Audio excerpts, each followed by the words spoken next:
And we'll be hearing those details shortly. The last nominee on the list today is a distinguished son of the Niger Delta and a senior advocate of Nigeria,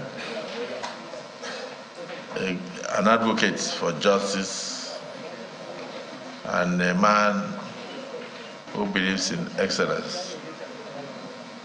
My dear brother, SN Festus Keyamo, your CV is already with us, and most of us know you.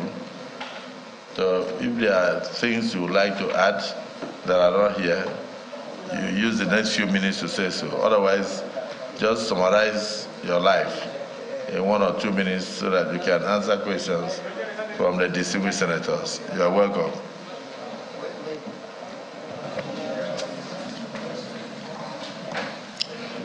Thank you, sir.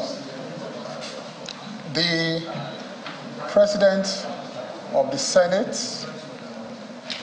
here seated as chair of the Committee of the whole Senate, His Excellency, distinguished Senator Godwin Obot Akpabio, Commander of the Order of the Niger, and once my boss, always my boss, at the Ministry of the Niger Delta Affairs. So, sir, my boss, I also present myself to you today to hear your testimonial about me as your mentee in the Ministry of the Niger Delta Affairs, where you were the boss. We enjoyed a convivial relationship when we were both at the Ministry of the Niger Delta Affairs. The Deputy Senate Presidents, all the principal officers of this most revered Senate, and in particular, I pay special recognition to my 3 senators from Delta states. Distinguished Senator Ede Dafinone, Distinguished Senator Joel Onowapo Thomas, and Distinguished Senator Ned Nwoko, who are very, very personal friends to me for so many years, sir. My name is Festus Egwarewa Adeniyi Keyamo. Paternally, I'm from Delta State, in particular, Uwe local government area of Delta State. And maternally, I'm from Ogun State, in particular, Yewa South local government of Ogun State, Ilaro. And I'm also a constituent of distinguished Senator Solomon Adeola Olamilekon, who is popularly known as Yayi. He's my senator from Ogun West. In fact, he knows I'm from the royal home there. My mom, where they call Ojo Orono in Ilaro. And we enjoy a very, very convivial relationship. I also see so many senators here who are my mentors, my political leaders, who have personal friends over the years, comrades too. I see 3, 4, 5 comrades here who we have enjoyed very excellent relations over the years. I greet all of you, sir. My appearance here today, sir, can only be by the grace of God, sir, and by the special benevolence, and I repeat, special benevolence of our President, President Bola Ahmed Tinubu. And I want to say a special thank you to him for giving me this rare opportunity to serve. In fact, why I say I give all the glory and adoration to God is that on Friday when my name was announced on this floor, I was already packed, my bags and baggages were already packed with my dad, with my family. We're going on a short vacation. I had given up any hope to be here when all of a sudden they said my name had been announced from Lagos. So I started rushing back and we had to cancel all our trips to go on vacation. So I give God all the glory and all the adoration, sir. Briefly, sir, I am a member of the INABA, sir. I'm a senior advocate of Nigeria. I practiced law for about 30 years, sir. And I'm also a fellow of the Chartered Institute of Arbitration in the United Kingdom. And so I also practice international arbitration, sir. I was called to the Nigerian bar about 30 years ago, sir. And over this period, sir, I have used the instrumentality of the law in many situations to advance the cause of democracy, sir, and the respect for the rule of law. That has been the story of my life. In fact, coincidentally, sir, when our present president was in exile, fighting for the return of democracy in Nigeria, President Bola Ahmed Tinubu, we were the young lawyers in Nigeria here who were empaneled by my late boss then, the late Chief Ganifayemi, who were coordinating the release of NADECO leaders who were detained across the country at that time. Many of them. So that was the role we were playing while our president was abroad at that time on the platform of NADECO, also fighting for the return of democracy to Nigeria. So coincidentally, our paths crossed again when I joined the Action Congress of Nigeria in Delta State, just at the cusp of forming the All Progressives Congress at that time. And of course, we were the foundation members of the APC from the ACN in Delta State. Sir, my struggle and battle for the respect for the rule of law also led me at some point, sir, to fight for the rights of the Senate. And I'm sure you all know that, sir, that over the years I felt that because we had left military rule, that it was important for the military to subject itself to this democratic institution. This is a star democratic institution that we have. When the military take over power, they suspend their first port of call is in parliament, they suspend parliament. So because this is the bastion of democracy. So I felt that if I looked at all the provisions of the law, and I felt the military had to bow to this Senate, had to subject itself to the authority of the Senate. And so on my own, I wrote then to the Senate President, Senator David Mark, I wrote to the then Attorney General Andwaka, I wrote to all of them that, look, this procedure is not right. The military must come here for confirmation before they assume, their duties, the service chiefs. So I went to court on my own volition. And I won the case for this Senate, for the National Assembly, to have a voice in the confirmation of service chiefs. And that's the powers you are enjoying today. And that is the case of Keyamo against the President of the Federal Republic of Nigeria, which I won, and that was how I fought for the powers of the Senate.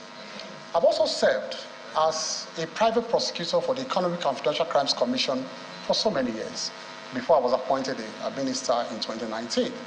And in that role, I served the country in prosecuting, economic and financial crimes, politically exposed persons. And also, as a private lawyer, I represented clients across the country, both the rich and the poor. I represented so many of them. In the course of that, I won so many of the cases. I lost so many of the cases, like all lawyers do. And of course, many of them are still pending in courts. This passion for the promotion of rule of law and human rights led me to receive the global award called the Global Human Rights Award by the United States Global Leadership Council in Washington in 2017. I was conferred with this global award. And in 2019, sir, I appeared before this same revered Senate. I appeared here as a ministerial nominee, and magnanimously, sir, magnanimously, you confirmed my nomination at that time as a minister of the Federal Republic of Nigeria. I was first at the Ministry of Niger Delta Affairs, where I served with my boss here, Senator Gospel Fabio, and later I was also at the Ministry of Labor and Employment, where I was oversighted by one of the best senators I've ever met in my life, my friend, Senator Godiya Akwashike. Luckily, he's back here today, and he was my chairman of my committee at that time, and we enjoyed very excellent relationship. There were one or two initial disagreements with them, but later, Senator Akwashike and a number of the members became my very, very personal friends. In fact, we were so close that he joked at a point that he would like to oversight me anywhere I am again, because of the closeness that we enjoy. And thank God he's here today, seated. One of my best allies, best senators I've worked with, Senator Godiya Akwashike. So I respectfully present myself, sir, respectfully, for screening and magnanimous confirmation as a senator or as a minister of the Federal Republic of Nigeria. Thank you, sir. I want to recognize the use of the word magnanimous confirmation after the screening. So, distinguished senior advocate of Nigeria, your brief resume is known to all, and the few cases you have cited also show your sagacity in the legal profession. Distinguished Senator Issa Jibril. Your Excellency, this.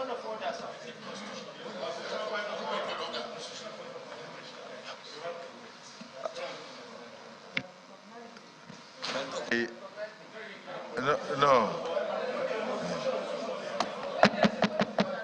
When once a point of order is raised, the presiding officer must listen to the point of order. Order what?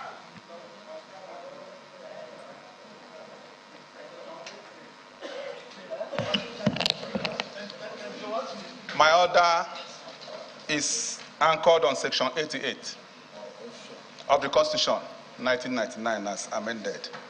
Can I take the leave of Mr. President to read it out, sir? Thank you, Mr. President of the Senate. My name is Darlington Nwokocha. I speak for the entire Nigeria, but Abia Central in particular. Mr. President, I want to read Section 88, 1, A and B, but I will anchor my position on B.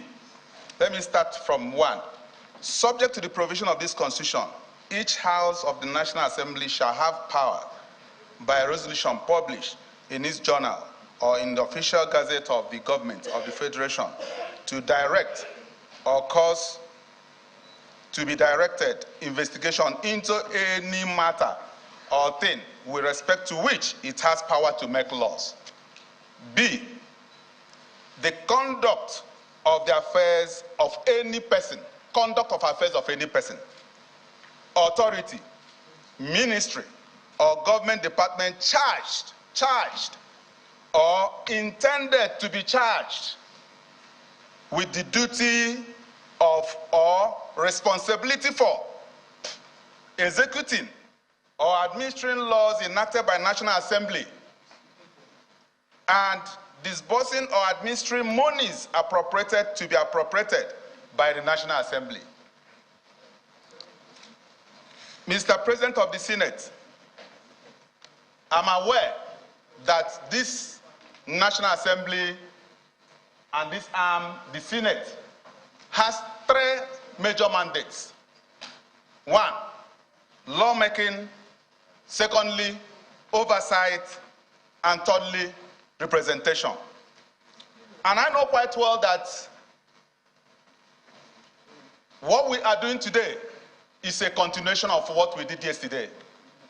And I'm happy to have the nominee here present. And he has said wonderful things, and which of them he said that he used instrumentality of law, which he is part and parcel of, to advance the cause of justice. And I know quite well as well that this House, or this Senate, usually uses the instrumentality of legislature to advance the cause of fairness. Mr. President of the Senate, I want to bring to the notice, because I've been a 2-time House of Assembly member, 2-time House of Rep member, and today a senator. And I was in the 8th Assembly of the House of Representatives, and the 9th Assembly, and today I am here. And I know that our rule book does not in any way exclude the continuation of free will drive of one section to the other. Having said that, Mr.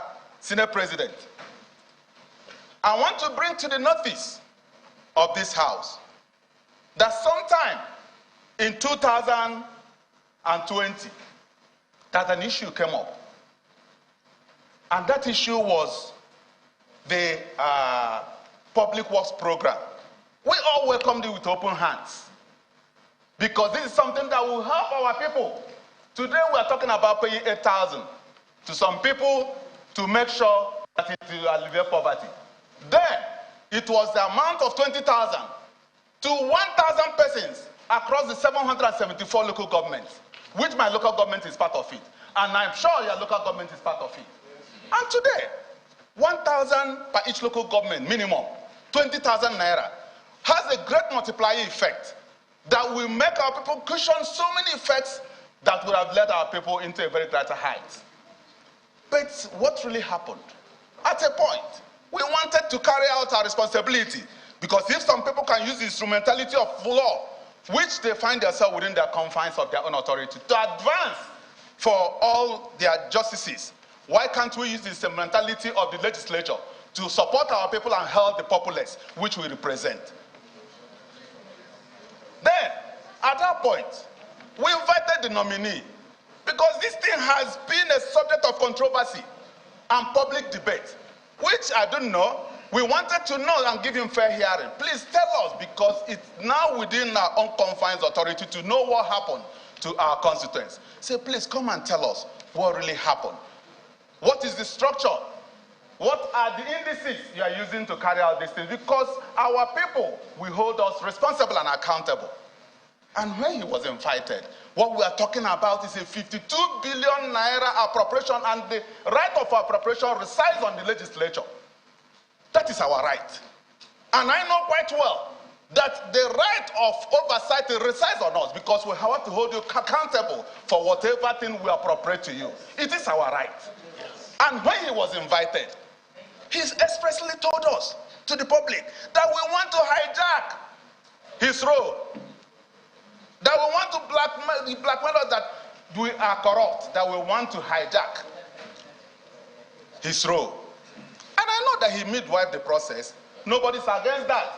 He midwifed the process, and this falls within his own area of operation as the junior minister for labor and employment. Highly welcomed. And not only that, he went as far as in the public line to say that when he was asked, which indices did you use to gain this? He said, in quote, they are not from the moon. That was too arrogant to answer Nigerians that way. Because we're talking about what we support and help our people. That is why we are here. Anything outside that, I will walk away from this chamber. My interest, your interest, and the interest of everybody is our people. That is why we are here. Not whatever thing any person is saying. And today, we need to find out, Mr. Senate President. Well, nobody is stopping him from being cleared. No. And I'm happy the way the president has sent so many people, great people here. We have questioned them, passed through the screening, wonderful people, and we're ready. As much as they are ready to work with the system, we are ready to clear them. But not on the grounds of putting something on that table, not granting some people fair hearing, because I would like us to grant him fair hearing, since he has been running away from it, for Nigerians to know what really happened. Because I wouldn't like any person to be holding that, because this thing has been subject of debate here and there. What happened to the 52 billion? What happened to the... But he is here, and it's our responsibility to find out. So, Mr. President of the Senate, I'm of the opinion so strongly that he has to tell us what really happened, but not here. We have to keep it down a little bit. We're not saying that we're not going to clear him. This is a house that can reconvert at any point. You can even call for an emergency and we'll reconvert. Because we would not like what happened at the last administration, where some people felt that the president was in charge and so many other things were happening out there. We won't take it this time around. We want a situation, we hold you responsible from the onset. Since Mr. President has started showing us the right hand, we must follow along that side to make sure that we work with him in that right hand as well. Therefore, Mr. President of the Senate, I'm of the opinion that we hold this down a little bit, and I move a motion that we suspend forthwith this nomination and wait until when this is led, so that he can freely work in our environment and tell Nigerians, I have perfectly done well because this record has been put straight. That is my submission, Mr. Senate President. I rest my case.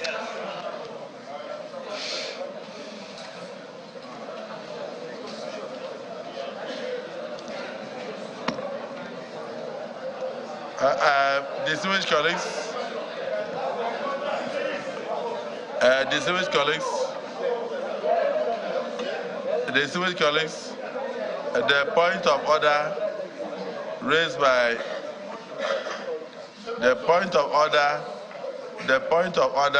by Senator Darlington Ugocha is noted, but on the motion there is no seconder.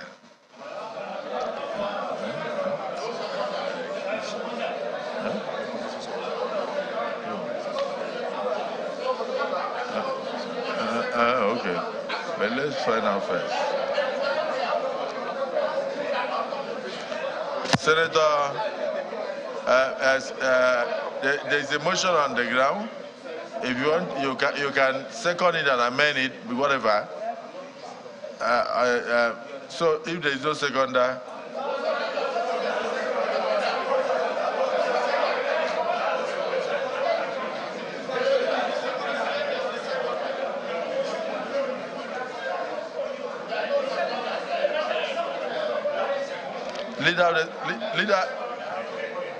Leader of the Senate, the point of order had been noted. Now he also proceeded to move a motion, which has not been seconded. So,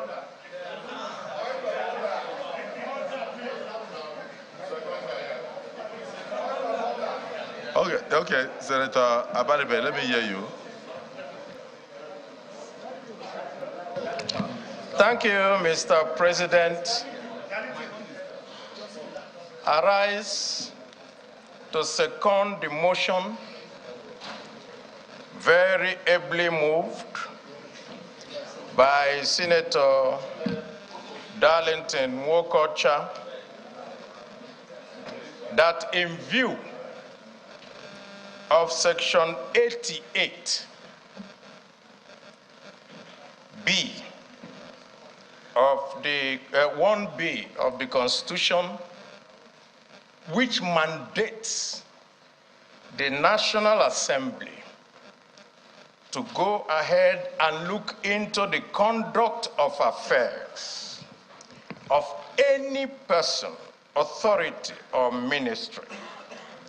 And where such a person refuses and deliberately